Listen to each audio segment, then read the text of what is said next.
Christmas மற்றும் புத்தாண்டு தொடர் விடுமுறை காரணமாக சென்னையில் விமான கட்டணங்கள் பன்மடங்கு உயர்த்தப்பட்டுள்ளன. கிறிஸ்துமஸ் பண்டிகை ஆங்கில புத்தாண்டுக்கான தொடர் விடுமுறை எட்டும் தூரத்தில் உள்ளதால் சென்னையிலிருந்து தென் மாவட்டங்களுக்கும் பிரபல சுற்றுலா தலங்களுக்கும் செல்ல மக்கள் அதிக அளவில் ஆர்வம் காட்டி வருகின்றனர். இந்நிலையில் சென்னையிலிருந்து தூத்துக்குடி, மதுரை, திருச்சி, கோவை, கொச்சி, மைசூரு ஆகிய உள்நாட்டு விமான கட்டணங்கள் பல மடங்கு உயர்ந்துள்ளது. சென்னையிலிருந்து சிங்கப்பூர், கோலாலம்பூர், தாய்லாந்து, துபாய்க்கு பயணிப்பதற்கான விமான கட்டணங்களும் 3 முதல் 4 மடங்கு வரை உயர்ந்துள்ளன. சென்னை தூத்துக்குடி இடையே வழக்கமான கட்டணம் 4800 ரூபாய் என்ற நிலையில் தற்போது 14300 ரூபாயாக உயர்ந்துள்ளது.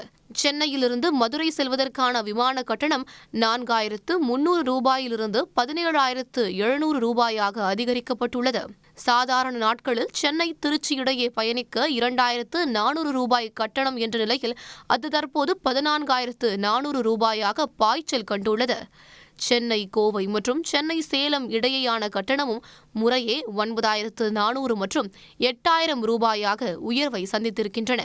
சென்னையிலிருந்து கேரளாவின் திருவனந்தபுரம், கொச்சி மற்றும் கர்நாடகாவின் மைசூரு நகரங்களுக்கு பயணிக்க சாதாரணமாக 3500 முதல் 3800 ரூபாய் வரையே கட்டணம் வசூலிக்கப்படும்.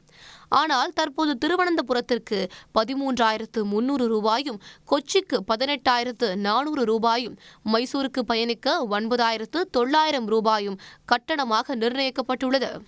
வெளிநாடுகளுக்கான விமான கட்டணங்களும் 2 மடங்குக்கு மேல் அதிகரிக்கப்பட்டிருக்கிறது. சென்னை சிங்கப்பூர் இடையேயான வழக்கமான கட்டணமான 7500 தற்போது 16900 ரூபாயாக உயர்ந்துள்ளது. கோலாலம்பூருக்கான தற்போதைய கட்டணம் 33900 ரூபாயாகும்.